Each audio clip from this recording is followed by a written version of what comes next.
नांदणीचे सुप्रसिद्ध कुर्डे food mart घेऊन आली आहे खास नवीन वर्षानिमित्त कुर्डे उत्पादनावर भरघोस सूट। 1 जानेवारी ते 26 जानेवारी पर्यंत खास 20% सूट। मिल्क प्रोडक्ट्स, बेकरी प्रोडक्ट्स, नमकीन, स्वीट्स, केक, फास्ट फूड व नाश्ता आणखीन भरपूर काही। तर वाट कसली पाहताय? एक वेळ अवश्य भेट द्या।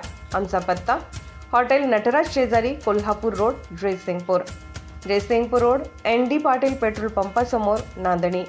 Mobile number 72 63 89 99 97, 72 63 89 99 98। आपण पाहत आहात RK न्यूज, बातमी तुमची, आवाज आमचा। आंदोलकांना खोटी आश्वासने देऊन दिशाभूल करणाऱ्या अधिकाऱ्यांचा करणार जाहीर सत्कार। राष्ट्रीय अन्याय निवारण महासंघ आणि केंद्रीय लोकशाही पत्रकार संघाचे धरणगुत्ती रस्त्याच्या प्रश्नी अनोखे आंदोलन।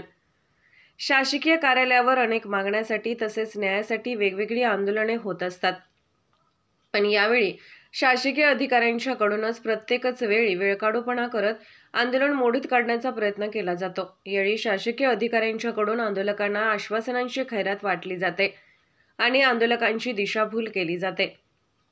कोणत्याही आंदोलनाची गंभीरपणे दखल घेतली जात नाही, प्रश्नांची सोडवणूक केली जात नाही। प्रत्येकच वेळी आंदोलकांना खोटी आश्वासने देऊन त्यांची थट्टा केली जाते।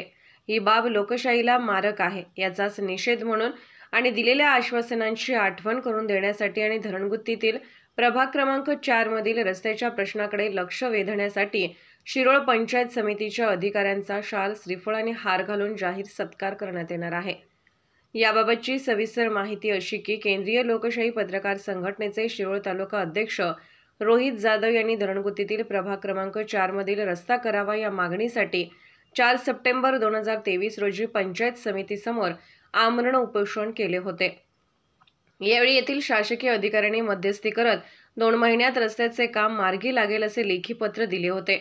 सदरचे पत्र देऊन आज 5 महिने होत आहेत, पण रस्त्याचे कोणतेही काम अद्याप मार्गी लागलेले नाही। अधिकाऱ्यांनी खोटी आश्वासने देऊन आंदोलन मोडीत काढले आहे आणि वेळकाढूपणा केला आहे, हे आता सिद्ध झाले आहे। या अधिकाऱ्यांना आपल्या अधिकाराची आणि लोकशाहीची आठवण करून देण्यासाठी राष्ट्रीय अन्याय निवारण महासंघ आणि केंद्रीय लोकशाही पत्रकार संघटनेच्या वतीने त्यांचा गांधीगिरी पद्धतीने जाहीर सत्कार करण्यात येणार आहे। तसेच धरणगुत्ती प्रभाग क्रमांक 4 मधील रस्त्याचे काम लवकरात लवकर जर सुरू केले नाही तर पुन्हा तहसीलदार कार्यालयावर आमरण उपोषण करण्यात येणार आहे, अशी माहिती राष्ट्रीय अन्याय निवारण महासंघ आणि केंद्रीय लोकशाही पत्रकार संघटनेचे शिरोळ तालुका अध्यक्ष रोहित जाधव यांनी दिली।